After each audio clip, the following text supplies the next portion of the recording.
Master Plan Part 3. So, as Zach was mentioning, the thing that I think is we wanted to convey, probably more importantly than anything else that we talk about here, is that there is a clear path to a sustainable energy Earth. It's not, it doesn't require destroying natural habitats.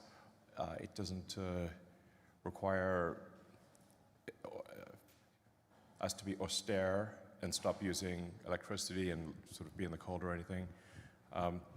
The story, and I think this holds together quite well, and we'll be actually publishing a detailed white paper with all of our assumptions and calculations, is that there is a clear path to a fully sustainable Earth with abundance. In fact, you could support a civilization much bigger than Earth, than much more than the 8 billion humans could actually be supported sustainably on Earth.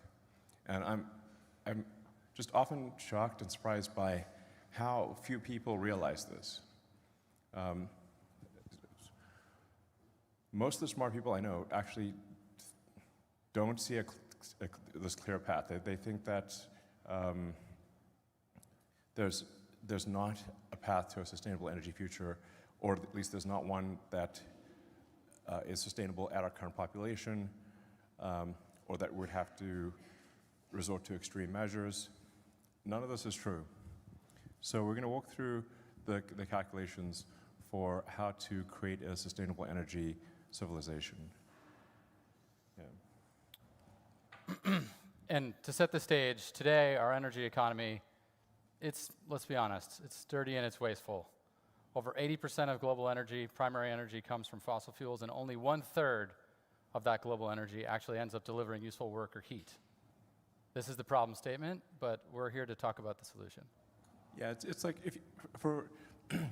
some of this I'm going to elaborate because there's a very wide range of technical expertise out there, from people who are like, whatever, level 9 wizards in the subject, to people who do not do engineering at all.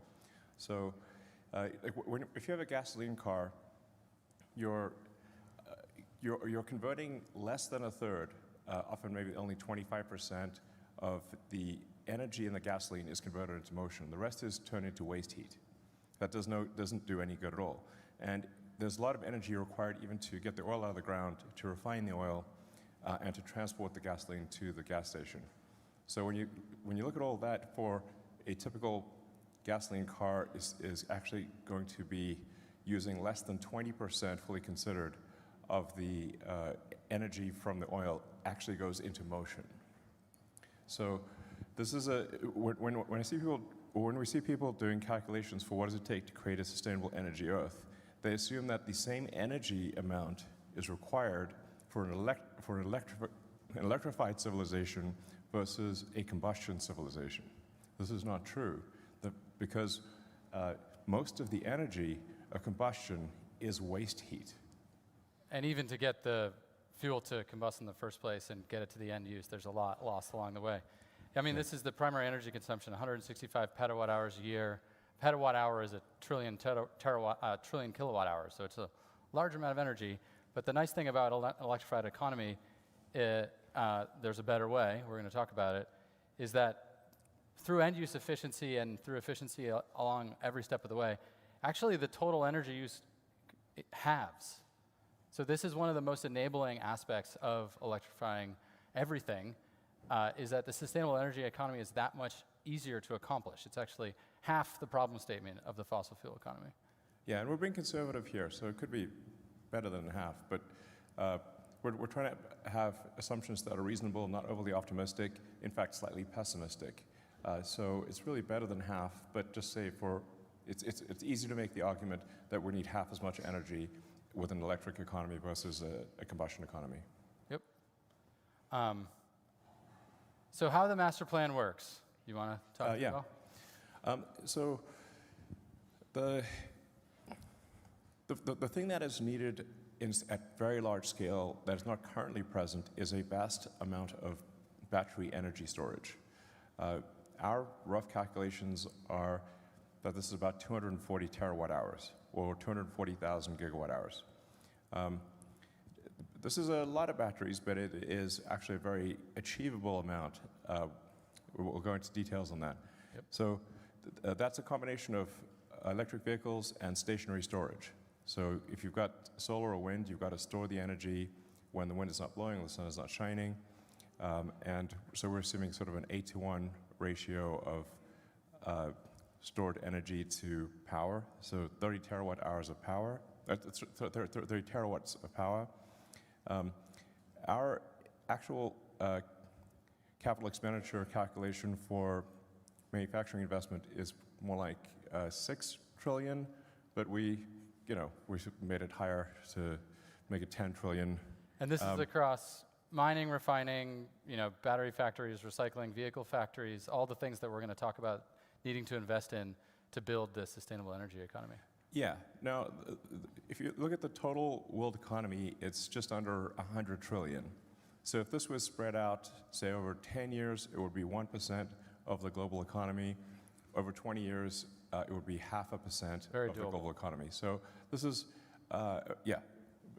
not a big number relative to the global economy.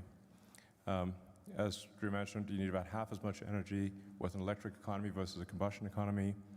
And in terms of wind and solar, how much land would be used? It's less than 0.2% of the land area of Earth. Generally, people don't realize quite how much energy is reaching us from the sun. It's roughly a gigawatt per square kilometer. And the sun doesn't shine all the time, but it's if you multiply that by, say, 4 to get the continuous power, 4 or 5, then that gives you the land area of solar. And you can put wind and solar often in the same place. So a lot of places that currently have wind, you could have solar there, and you double your energy. You can also put wind offshore. It doesn't even need to Yeah. be on land, so wind is even more flexible. You could put solar offshore too. Yep. So Earth is 70% water. Anyway, the point is that with a really a remarkably small amount of Earth's land area, we can go fully sustainable. Yeah. And do the resources and raw materials exist to support this transition? We'll go through that in detail, but we do not see any insurmountable resource challenges at all. In fact, in the end, we should be mining less ore to accomplish this economy than we currently do with the fossil fuel economy, and we're going to talk through that. Yeah, just to emphasize that again, the electrified economy will require less mining than the current economy does. Yes. Less, not more. Okay. So this is the plan, and now we'll get into a little more of the details of the plan.